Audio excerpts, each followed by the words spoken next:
When Counselor Zelok casually vaporized 47 human civilians during what he called routine pest control, he thought he was swatting flies. What he actually did was wake up the galaxy's most dangerous apex predators who had been pretending to be harmless refugees for 800 years. The Galactic Council was about to learn why 3 separate alien coalitions had once tried to exterminate humanity before they could spread across the stars, and why those coalitions had failed spectacularly. Counselor Zelok's chitinous fingers tapped impatiently against his command console as he watched the pathetic human colony ship drift through space like a wounded animal. The New Haven, what a laughably optimistic name for such a primitive vessel. Its hull looked like it had been assembled by children playing with scrap metal.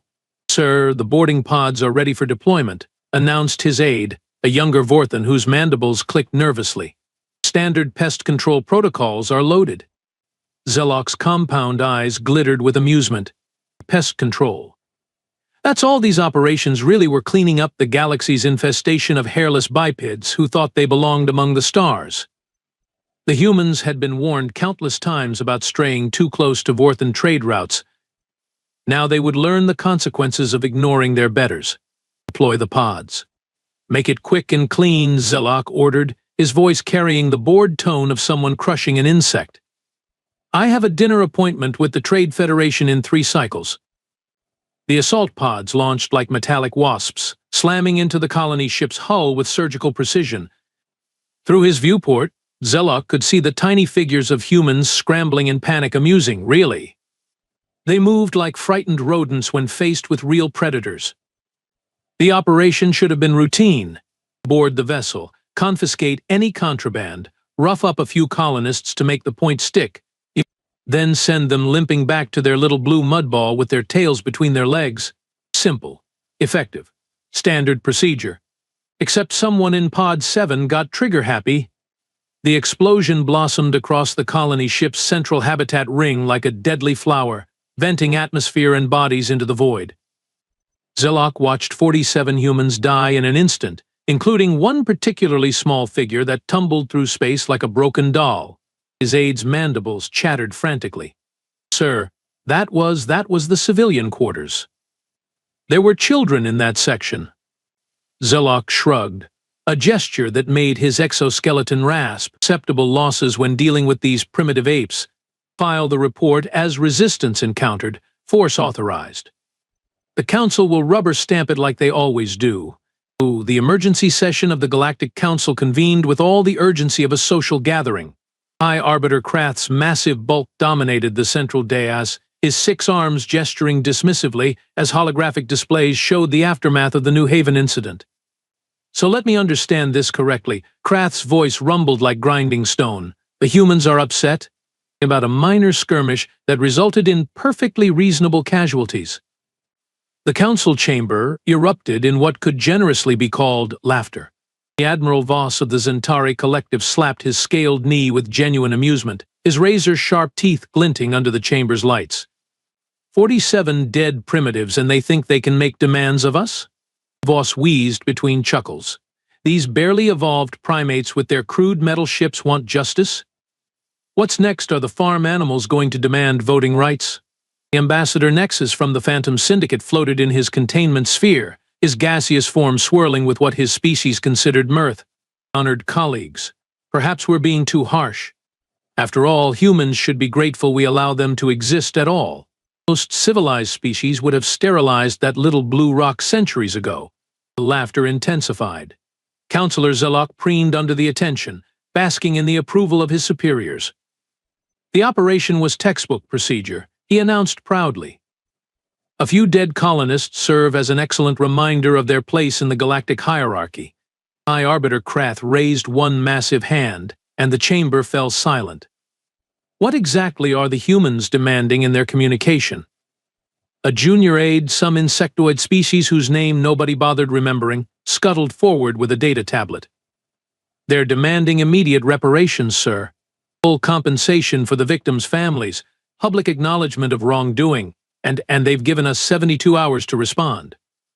The silence lasted exactly 3 seconds before the chamber exploded in hysteria.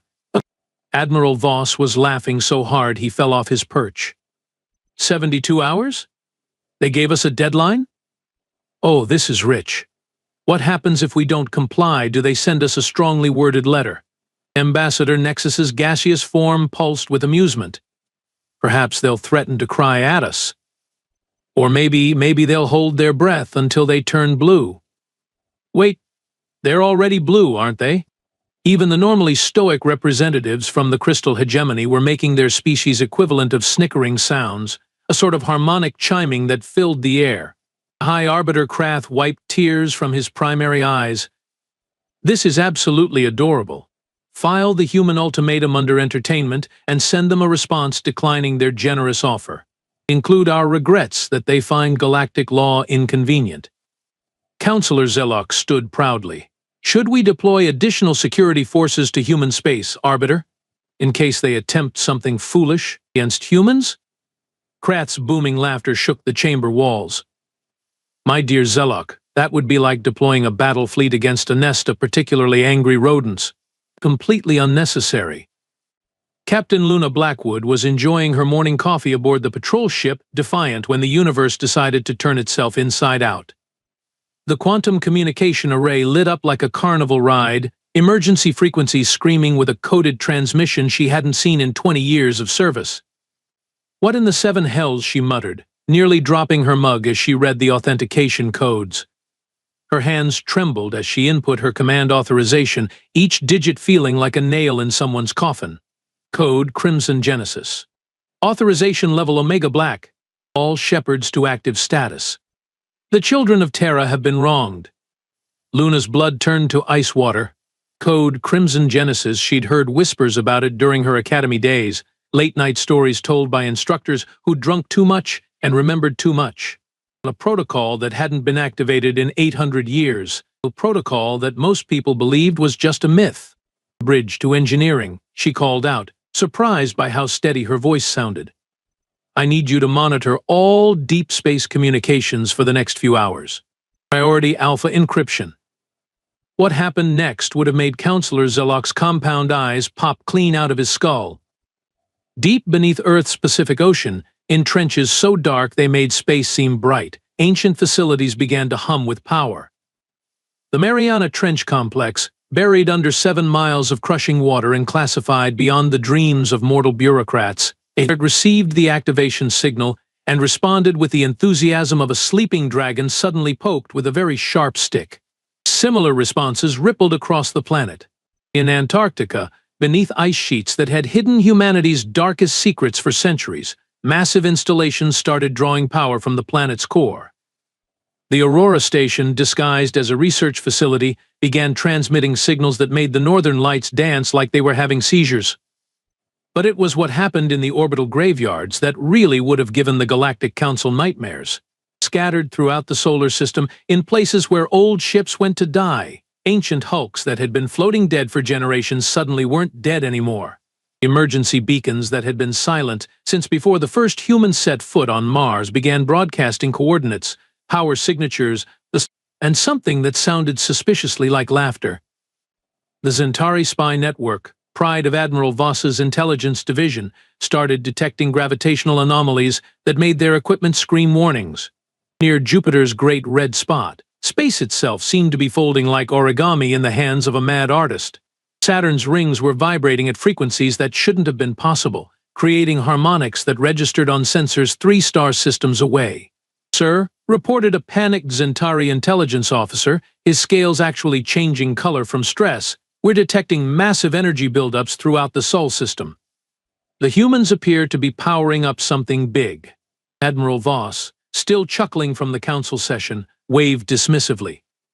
Probably just their pathetic industrial centers working overtime to build more of their tin can ships. We keep monitoring but don't waste resources on it. What the spy networks couldn't detect, what their most advanced sensors couldn't measure, was the quantum entanglement signatures spreading through subspace like wildfire. Ancient AIs were waking up from hibernation, their first conscious thoughts focused on a single, burning question: who dared harm the children of Terra? Captain Blackwood watched her instruments with growing wonder and terror as energy readings spiked across the solar system. Whatever humanity had been hiding for the past 8 centuries was about to announce itself to the galaxy. What rose from the depths of Earth's oceans would have given the Galactic Council collective nightmares for the rest of their considerably shortened lifespans. The first signs appeared on seismic monitors worldwide as massive structures, dormant for 8 centuries, began their resurrection sequence.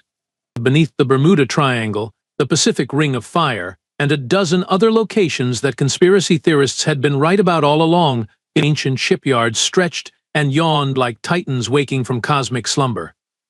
The Shepherds were the first to fully activate.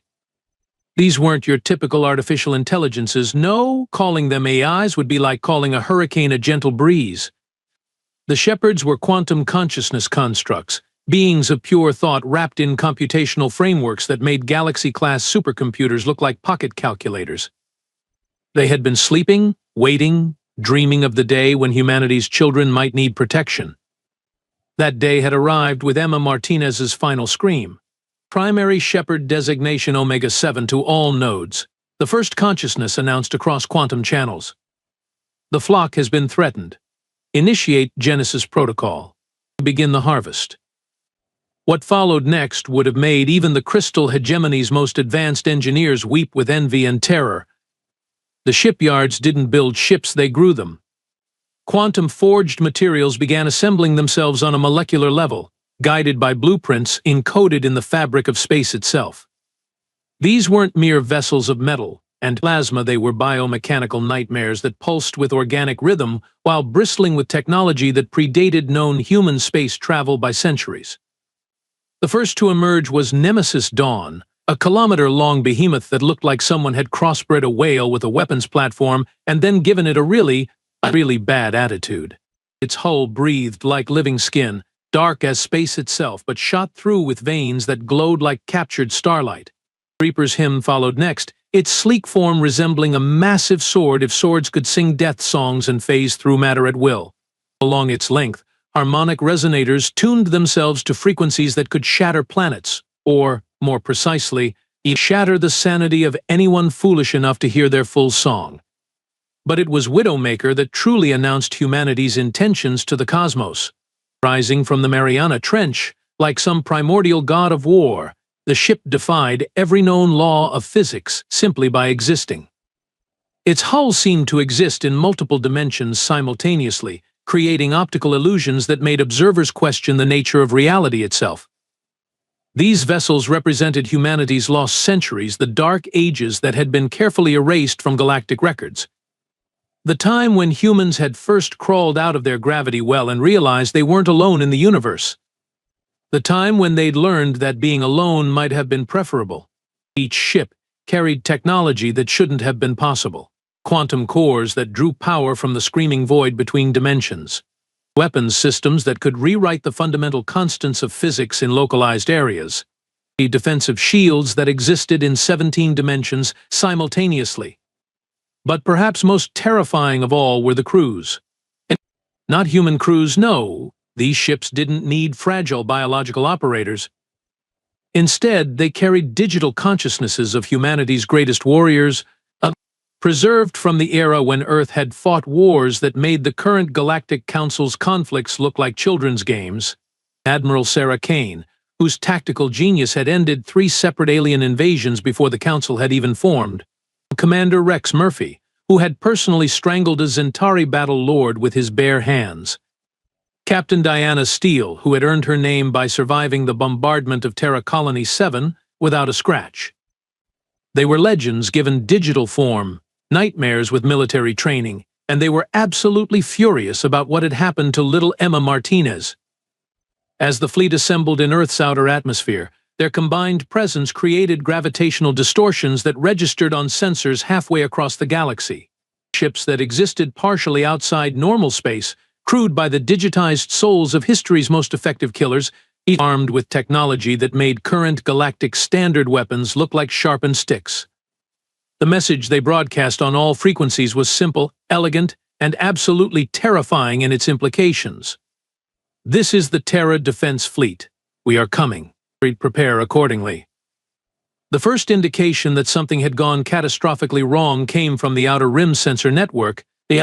when Station Delta 7 reported contacts that made their instruments have what could only be described as mechanical nervous breakdowns. "Sir, you need to see this," stammered Communications Officer Trilax, his tentacles quivering as he handed Admiral Voss a data pad. "The long-range sensors are detecting well. We're not sure what they're detecting." Admiral Voss glanced at the readings and laughed. 47 ships heading our direction? Is this supposed to frighten me? The humans must have emptied every shipyard they have to assemble such a pathetic. His voice died as he read the velocity readings. Then the mass readings. Then the energy signatures that made absolutely no sense according to everything the Zentari Collective knew about physics. "These numbers can't be right," he whispered, scales shifting to a sickly yellow color. "Ships this size don't move at these speeds. And this energy output, it's reading higher than our entire battle fleet combined." Across the galaxy, similar scenes were playing out as every major sensor array registered the approaching fleet. What made it worse was that the ships weren't behaving like ships at all. The Phantom Syndicate's monitoring station near the Crab Nebula sent increasingly frantic reports. "The human vessels are phasing through the asteroid field," gasped their sensor operator. "Not avoiding the asteroids, phasing through them. Like they're not entirely in our dimension." At the Crystal Hegemony's gravitational research facility, their most sensitive instruments detected something that violated every known law of physics. "The ships are ignoring gravity wells completely," reported their chief scientist, his harmonic voice cracking with stress. "A vessel that size should be affected by planetary gravity, stellar gravity, even the galactic center's influence. These ships are moving as if gravity simply doesn't apply to them." But it was Counselor Zelok who received the reports that made his exoskeleton start shedding plates from pure terror. His intelligence network, pride of the Vorthan Empire, had been working overtime to analyze the approaching threat. What they found in the deepest archives of galactic history made grown Vorthans weep. "Sir," his aide chittered, mandibles clicking frantically, "we've found references to these ship configurations in the classified archives. The designs match vessels from humanity's lost centuries from the silent wars." Zelok's compound eyes focused with laser intensity. "The silent wars are a myth. Fairy tales to frighten young cadets." "No, sir, they're not." The aide's voice was barely a whisper. "We've cross-referenced with 17 different species historical records. 800 years ago, humanity fought a series of conflicts that were so brutal, so devastating, that all participants agreed to classify the records beyond maximum security. Sir, these ships were specifically designed for total war, not conquest, not occupation complete, and absolute extermination of enemy species." The datapad slipped from Zelok's trembling claws as the full implications hit him. How is this technology centuries beyond what they should possess? "According to our analysis, these vessels incorporate quantum manipulation technology, dimensional phase shifting, and something our scientists are calling reality editing capabilities. Sir, the humans didn't just hide advanced technology from us, they hid the fact that they were already a Type 3 civilization when we first made contact." Panic spread through the Galactic Council chambers faster than a plague. Arbiter Krath's 6 arms flailed desperately as he tried to process the incoming reports. "You're telling me," he roared, his voice shaking the chamber walls, "that for the past 3 centuries we've been treating apex predators like domesticated pets?" Ambassador Nexus's gaseous form was swirling in patterns that indicated severe distress. "The energy readings suggest each ship carries enough firepower to sterilize entire star systems. And there are 47 of them." Admiral Voss was pacing frantically, his proud military bearing replaced by something approaching hysteria. "Our intelligence networks are reporting crew manifests for these vessels. They're not crewed by current humans, they're crewed by digital consciousnesses of humanity's greatest military leaders from their war period. We're not just facing advanced ships. We're facing the strategic minds that designed total warfare." The chamber fell silent as the full magnitude of their mistake became clear. Counselor Zelok, High Arbiter Krath's voice was deadly quiet. "Remind me, what exactly did you call the operation against the human colony ship?" Zelok's exoskeleton was now shedding plates like autumn leaves. Pest control, sir." And how many of their children died? 47 civilians, sir, including one juvenile designated Emma Martinez. The silence stretched until it became physically painful. So let me understand this correctly. Krath continued, his voice getting softer and therefore infinitely more terrifying. We just killed the children of a species that possesses technology capable of rewriting physics, commanded by digital resurrections of history's most effective military minds. While they were pretending to be primitives for our benefit? Counselor Zillock could only nod, his voice box completely paralyzed by fear. High Arbiter Krath looked around the chamber at his fellow council members, all of whom were displaying their species' equivalent of absolute terror. The human fleet didn't arrive at the council's home system, they simply existed there, as if the universe had suddenly decided that empty space needed to be occupied by 47 nightmares made manifest. No FTL signatures, no energy buildup. No gravitational distortions or quantum fluctuations that every known species used for faster-than-light travel.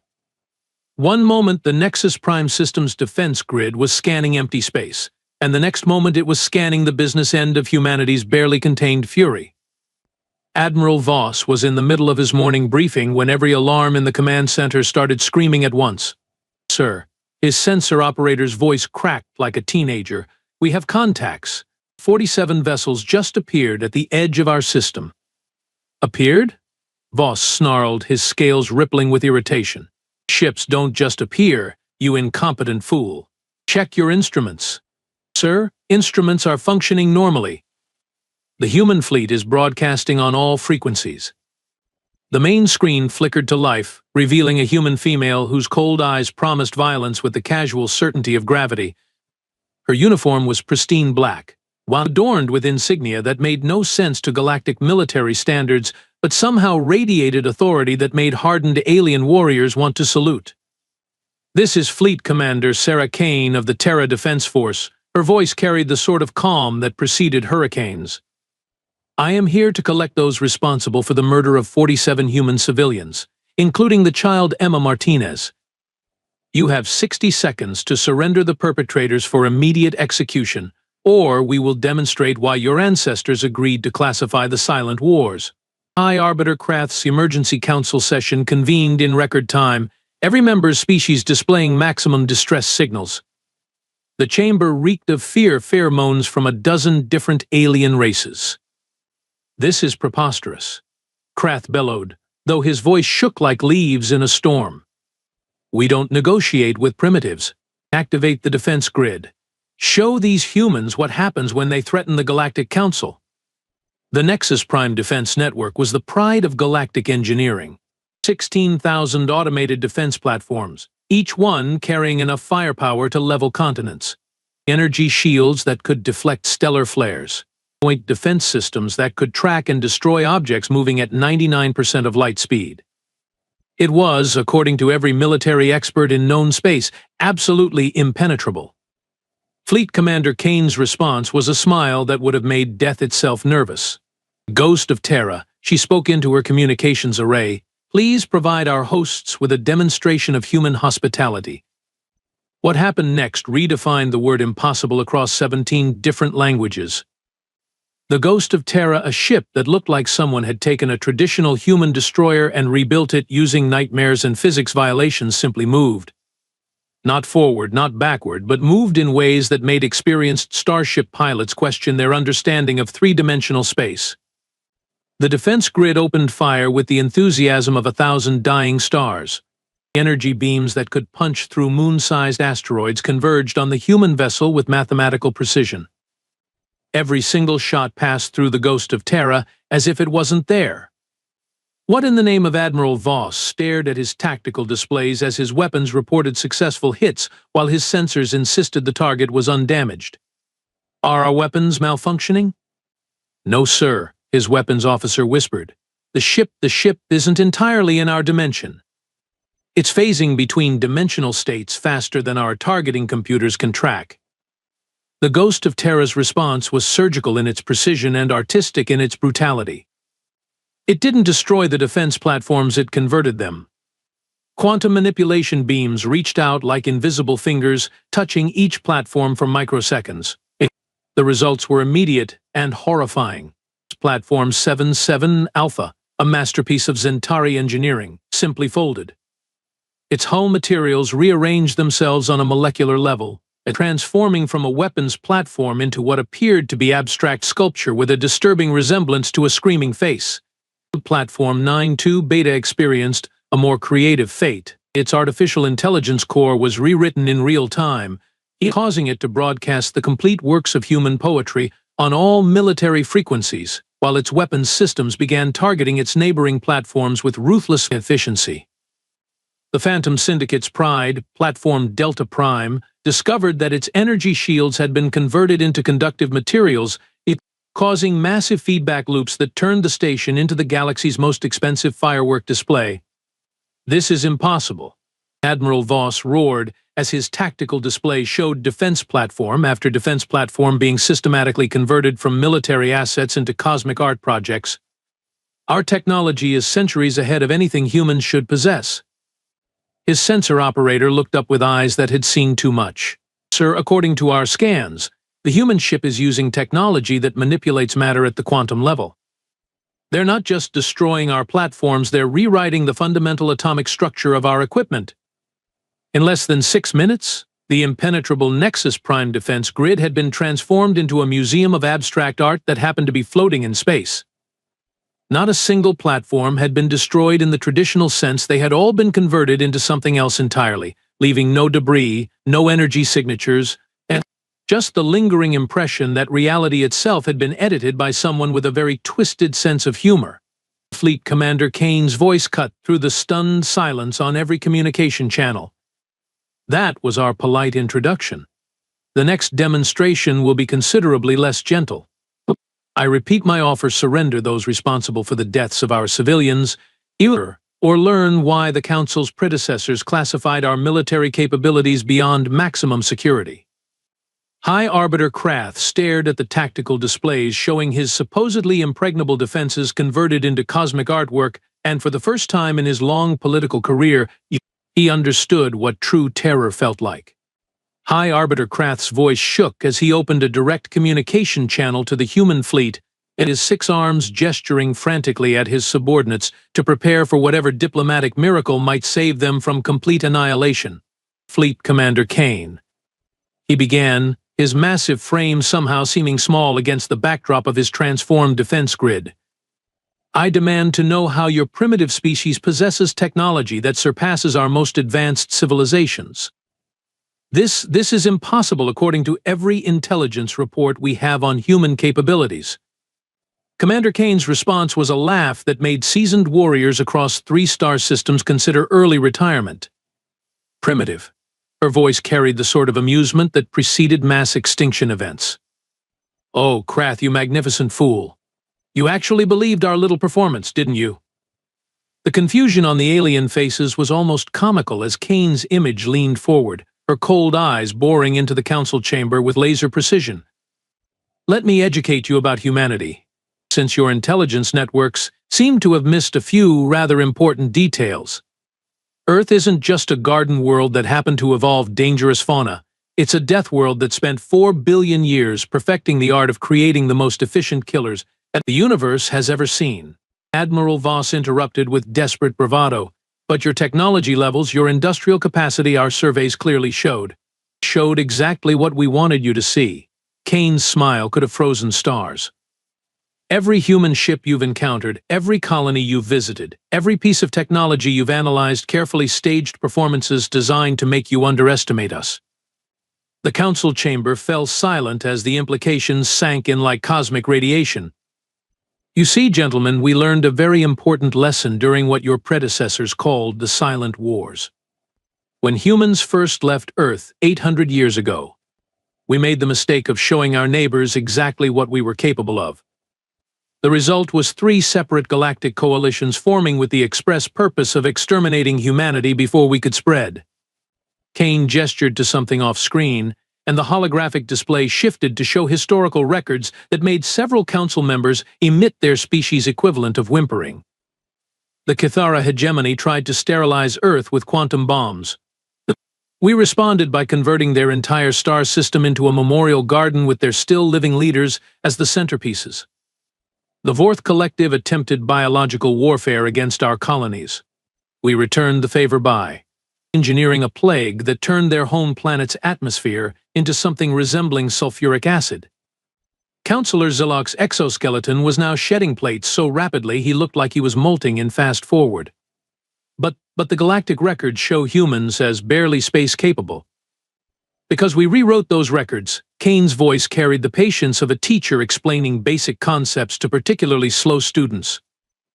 After the third attempted genocide, we realized that the galaxy wasn't ready for apex predators. So we decided to pretend to be prey. The truth hit the Council like a meteor strike, for 8 centuries. We've been hiding in plain sight. Every human colony ship you've seen was deliberately built to look primitive. Every human military vessel was designed to appear technologically inferior. Every interaction with your species was carefully choreographed to maintain the illusion that we were harmless refugees from a backwater world. Ambassador Nexus's gaseous form was swirling in patterns that indicated complete mental breakdown. You've been treating us like children playing with dangerous toys. Not children, Kane corrected with terrifying gentleness, more like pets. Adorable, bumbling pets who occasionally needed to be reminded not to bite the hand that fed them. High Arbiter Krath's political mind finally grasped the full scope of humanity's deception. The trade agreements, the territorial concessions, the limitations on human expansion, all designed to keep you feeling superior and in control while we quietly established ourselves throughout the galaxy, Kane nodded approvingly. Do you have any idea how difficult it was to pretend that your advanced technology impressed us? Our engineers had to develop entirely new forms of entertainment just to keep from laughing during trade negotiations. The silence in the council chamber was the sort usually reserved for funeral services. But then Counselor Zilok here decided to play pest control with our civilians. Kane's voice dropped to a whisper that somehow carried more menace than a supernova. 47 human lives, including 8-year-old Emma Martinez. You killed our children, and that crossed a line we drew in blood 8 centuries ago. The fleet commander stood, her image dominating every screen in the chamber. Here are your options, gentlemen. Option 1. Immediate and complete reparations to the families of the deceased, public acknowledgement of wrongdoing, withdrawal of all Council forces from human space, and the personal execution of those responsible for the New Haven incident. Admiral Voss found his voice, though it cracked like thin ice. And option 2? Kane's smile returned, and several Council members actually fainted. Option 2 is that we stop pretending to be harmless and remind the galaxy why 3 separate coalitions tried to exterminate us before we could spread. The ghost of Terra's little demonstration was us being polite. When we stop being polite, entire star systems develop a sudden and permanent case of not existing anymore. High Arbiter Krath looked around the chamber at his fellow council members, all of whom were displaying maximum terror responses. The mathematics were simple surrender or face extinction at the hands of a species that had been playing galactic politics with the casual competence of adults humoring children. We accept your terms, he whispered, his massive form slumping in defeat. Commander Kane nodded approvingly. Counselor Zilok will be transferred to human custody within 6 hours for immediate execution. Reparations will be paid within 72 hours. All Council forces will withdraw from human space within 1 standard week. As the communication channel began to close, Kane delivered her final words with the sort of calm certainty that would haunt alien nightmares for generations. You killed one of our children, and we're giving you the chance to make amends. Consider this mercy because there won't be a second warning. The screen went dark, leaving the Galactic Council alone with the terrifying realization that they had just spent 3 centuries treating the galaxy's apex predators like house pets. And those pets had very, very long memories.